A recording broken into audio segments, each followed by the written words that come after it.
Hey, Shelby Joe Long here today with the Genius Entrepreneur Podcast. In our new series called the Women in Construction series for visibility within this field of women in construction, there's only about 14% of women that work in the construction and trades industry.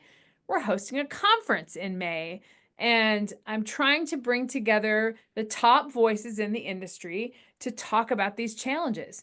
I'm very excited for this conversation today with Cory Fisk. We've had the opportunity to share the stage together at a She Talks event, and we've had the chance to get to know each other through She Talks community, but also on a professional level. We do similar things. We're in training, we're in the space of wanting to elevate workforces, and it's really exciting to have this conversation today. So, Cory, welcome to the podcast. Can you introduce yourself and talk about what you do? You. Well, and we're both college professors, and Yes. so that's another thing that we shared, and loving that country life with you there in Montana. But my name's Cory Fisk, and I am with Construction Management Online. It's an online curriculum development program that focuses on mindset, soft skills, and behavior comprehension through construction concepts. So it really gives us an opportunity to be able to provide an educational curriculum training that lets people work while they're learning and really implements that generational storytelling, observation, and association learning that we do in construction, which works really well for those of us with the kinesthetic learning style, or that learning style that works best when we're moving and in motion. Sure. That I want to talk about your program and what you do, but I want to take a step back a little bit and Okay. let's talk about how you got into it. So give me a little bit of your background, because I would assume there's a lot between launching your program and your business and what you did before. So can you talk to me about what your life looked like before this and what inspired you to get into this? Well, I have to be honest, I wasn't really inspired to get into construction. It looked like Yeah. a lot of hard work. My dad had done it his whole life, and many weeks he was gone and only home on the weekends. And so it wasn't a glamorous life. I knew that it was one that he had to work very hard, but it was one that when I moved into college and was able to work as a laborer during the summers, my friends were making $8 an hour and I was able to make 19. So it became obvious very quickly why I needed to at least be in construction short term while I was working on my animal science degree at Texas A&M University. I always had a dream of being a rodeo girl, and so being able to develop the perfect line of barrel racing horses was where my mind was at. But when I graduated from college and started looking at opportunities in agriculture, I recognized that the annual salary was more than, or excuse me, was less than what I owed in student loans. Yeah. So I thought, well, I'll go home and I'll work construction for a couple of years. I'll clean the slate and I'll be able to go into what it is that I have a passion for and that I love. I didn't realize that my passion would become construction. And it really is because I didn't understand the path. I didn't understand that there were all of these different opportunities in construction. I had always just seen it on the end of a shovel.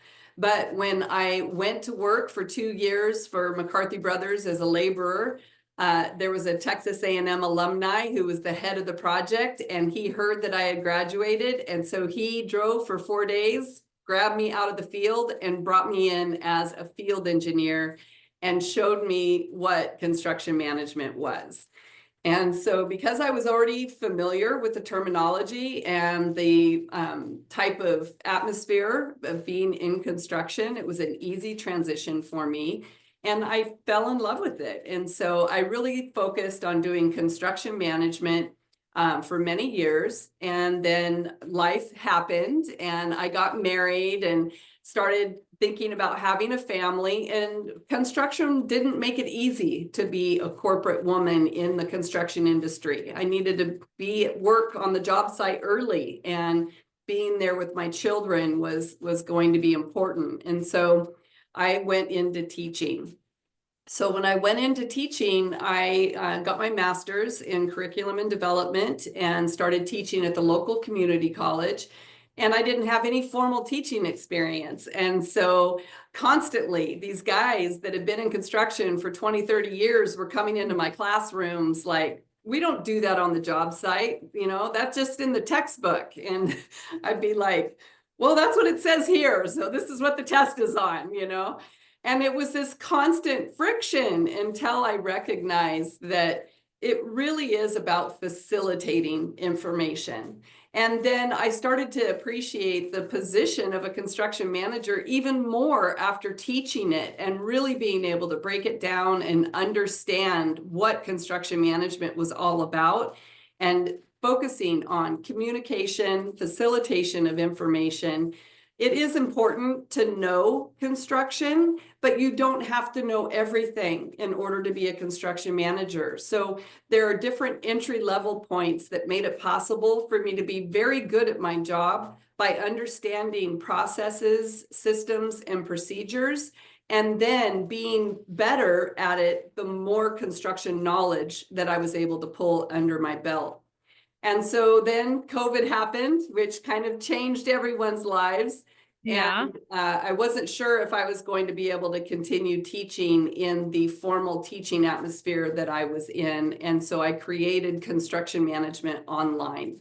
And what I wanted to do with it is through college, I had been teaching technical construction concepts, but I had always recognized the miss between where my students were when they left the classroom and when they went on to the job site. And so I wanted construction management online to really offer that bridge to show students what really happens on the job. And so the courses that we teach are really task-specific kind of courses that allow people to be able to know step by step what needs to be done, but then also to have a really deep understanding of how to interpret documentation, how to be able to use the documentation in your favor, and understand all of the different contract documents being used in the construction industry. Sounds like that mentor that pulled you into it kind of changed your whole trajectory, right? And He you he had all changed these he skills, but changed my then you life. Yeah, just he found a place to put them. So, Yeah, and the great thing about it is that I know that sometimes we have this, gender clash in construction.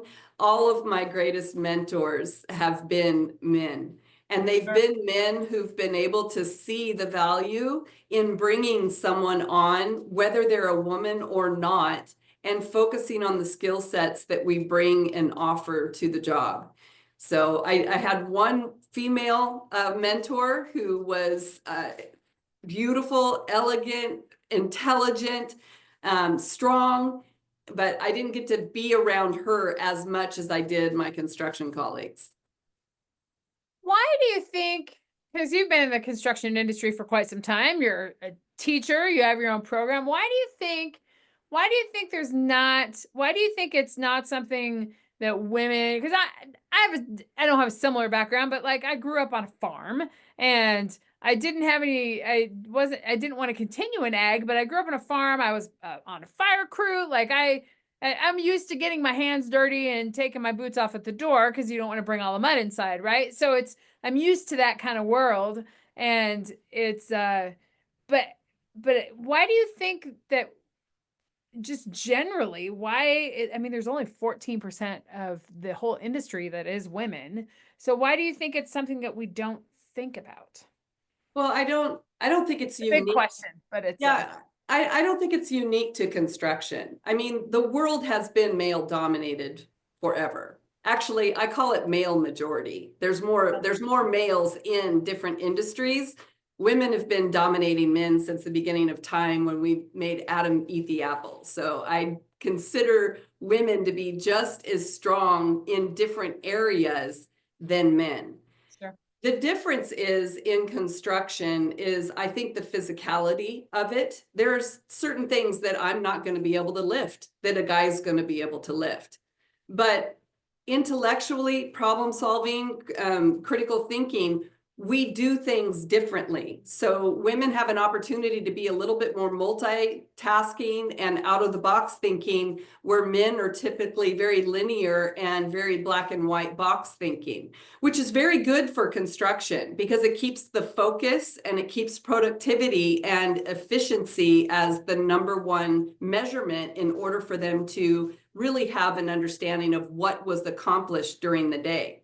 But I think the more we get into construction, the more innovation that hits the construction industry, the more we're recognizing that planning, organization, management, all prior to implementation are extremely valuable skill sets. And those are just something that women have been good at from the beginning of time, because we have to create the community, we have to organize the community. We are a little bit hard hat in every function of the community, being understanding medicine, understanding food, understanding care, understanding nurturing.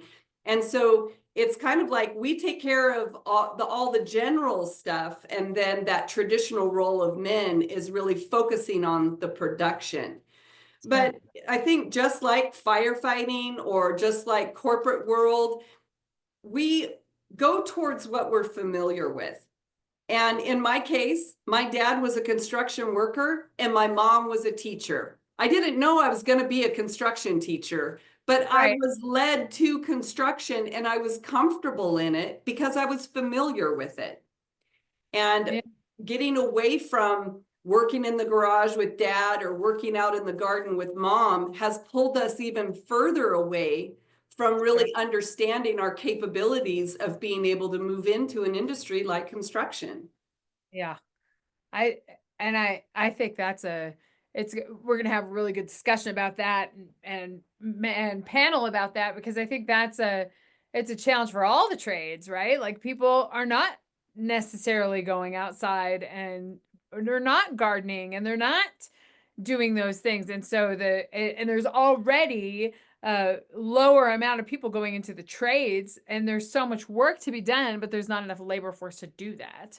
And I think that's a challenge, and it's going to be something that we'll have to, and that's, I don't, that's also a challenge that AI is not going to be able to solve, right? Because you still need people to build your house and paint your house and do the plumbing. And that's where I think there's a really great discussion to have around that, how you can make it not more attractive, but just like maybe young women and men aren't aware that this is a thriving industry that you can really have the chance to build. And that's kind of part of the conversation we want to ignite. So I think Well, labor force is definitely one of the biggest conversations that's going around in the construction industry right now. And so we have to be open to what is it, does that mean? Does that just mean more women in the industry? Does it mean more, bilingual people that we're able to bring into the industry, re-entry into the industry for individuals that might have had some black marks on their record or some hard times? And so what does this industry look like for us? And I feel like it's really important for us to control and dictate what that narrative is before we get to the point where it's controlling and dictating us. sure. And so one of the things that that you said that we really just want to be able to focus on is that construction is all kinds of opportunities. There's accounting, there's marketing, there's logistic photography, there's forensics, there's structural engineering, mechanical, electrical, there's things that are completely outside of the box that I'm not even touching, with the new data centers that are coming into play and all of the technology with the drones that are out there. And so there's all kinds of different things. Anything that you could think of that you wanted to do in the world, there is a perfect match for it in the construction industry. And so when people say the construction industry is not sexy, it's all dirty and gross, and I'm like, I don't know, a $200,000 a year salary sounds pretty sexy to me. Yeah. So and construction offers that. It has really good pay. And I think that construction companies are starting to understand their employees better, the need for life balance and work balance. And so being able to have opportunities to help employees invest in themselves, keep their personal growth going in training programs, much like Construction Management Online, and being able to show those employees that they care about them and want to invest in them, because the investment in them is going to be able to be an investment for the company. What do you think are some of the biggest challenges? When you were talking about starting as a professor and speaking to the construction students, and they're like, "Oh, this is all textbook. This is not what we do." What did you discover? I'm big on language, and I think there's, your father was in the industry. You like spoke the language, so you kind of knew. I think that's a really important thing to think about too, is that you're speaking the language, but then you're enlightening them in a different way. And I think that's really important to think about.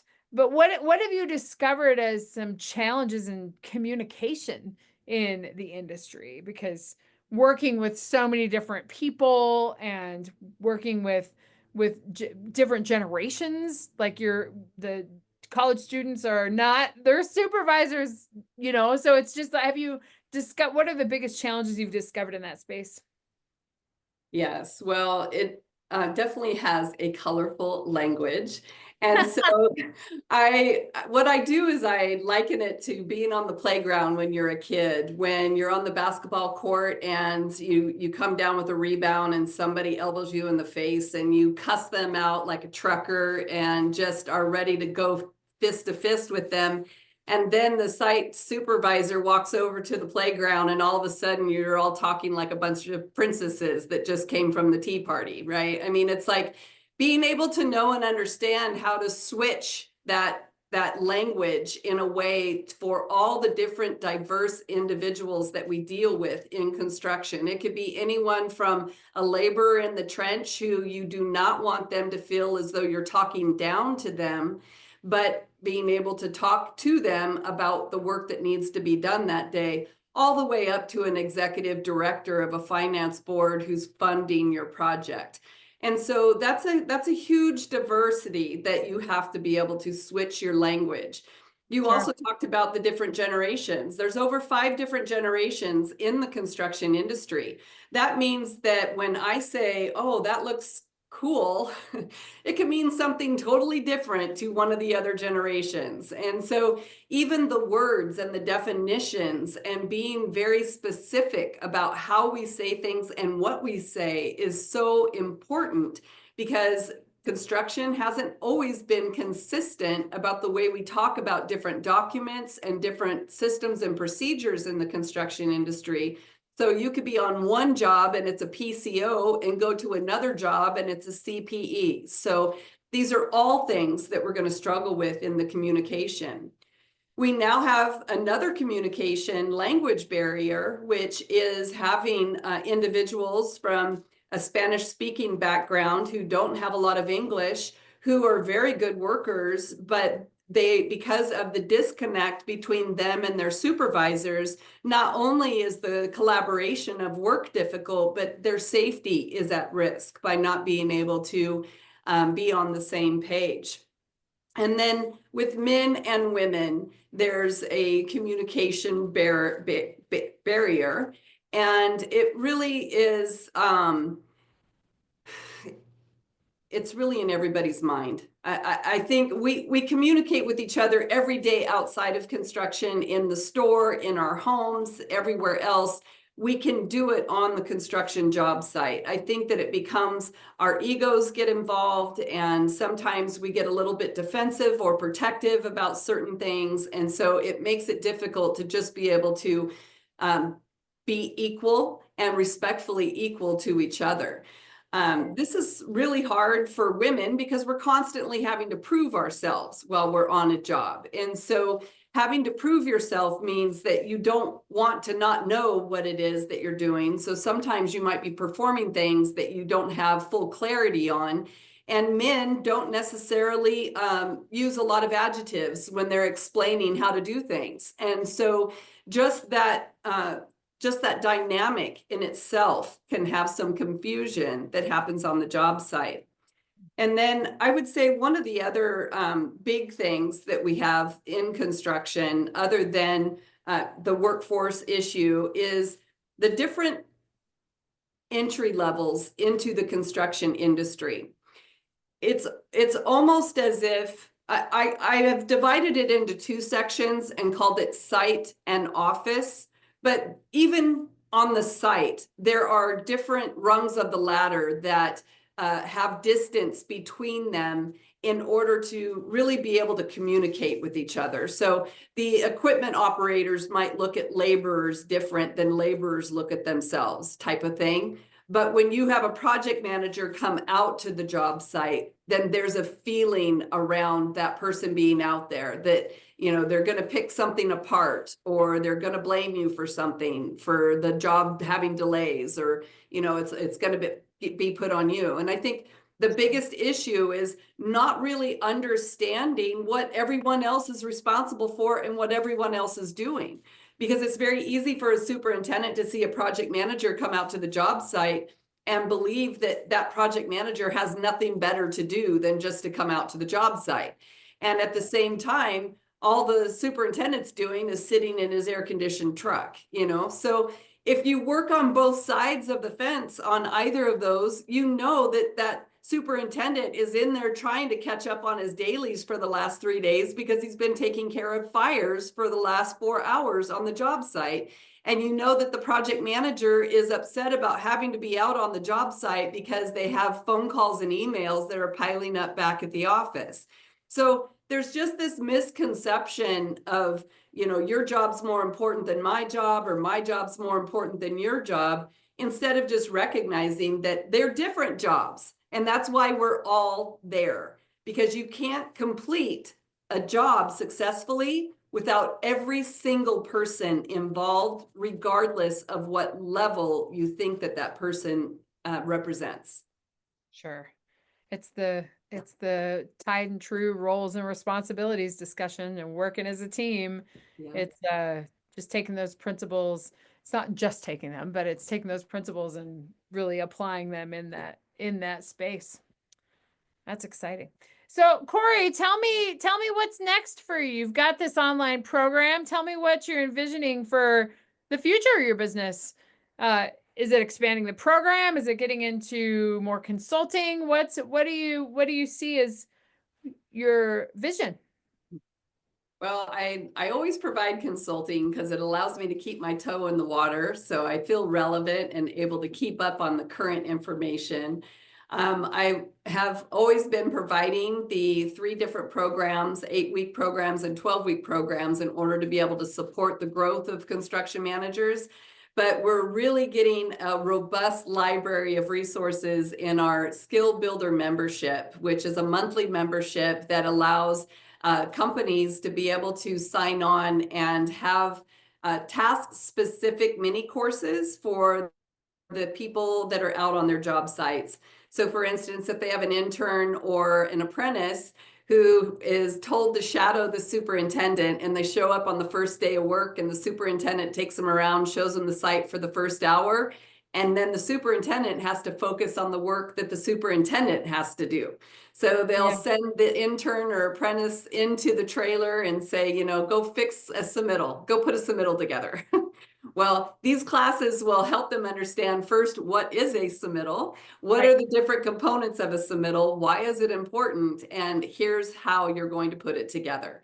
And so it relieves the stress off of a superintendent who's trying to do the work out in the field. And then the other thing that we're working on is really something to try to expand the workforce options that we have. And that is that I truly believe that the world's changing. We're not all going to be able to retire the way we thought we might be able to retire. And a lot of us are used to working hard, and we don't want to stop working. We just don't want to work as hard as we used to. And so being able to provide a mastermind mentorship that allows people who are thinking about retirement to be able to create their own consulting business in providing a mentorship support for companies in alignment with their particular discipline, and then teaching them how to run their own business so they can have a consulting business after retirement and be the quality eyes and ambiance on a job site, and be able to be that person that isn't going to judge someone when they ask a question about how to do something. And, we often know how to do something, but we don't know how to teach it. And so this program gives those individuals who have that workmanship and experience an opportunity to go back to some of their creative beginnings as generational storytellers and be able to be mentors who can really guide and help some of these younger generations coming into the construction industry. Sure. Teach the teacher. Teach the People aren't teacher. people aren't taught how to teach. They need to, in my own industry, that's what I do. You teach people how to teach their expertise, Yeah. and being specific in that area of construction is really important. Yeah. Well, Cory, I love that vision. I think there's some really real sustainability there. I'm very excited to have you come speak at the event in May, because I think it's going to be this great gathering of great minds to at least start the conversation about some of these issues, the labor issues, the teamwork issues, the different language, the gender issues.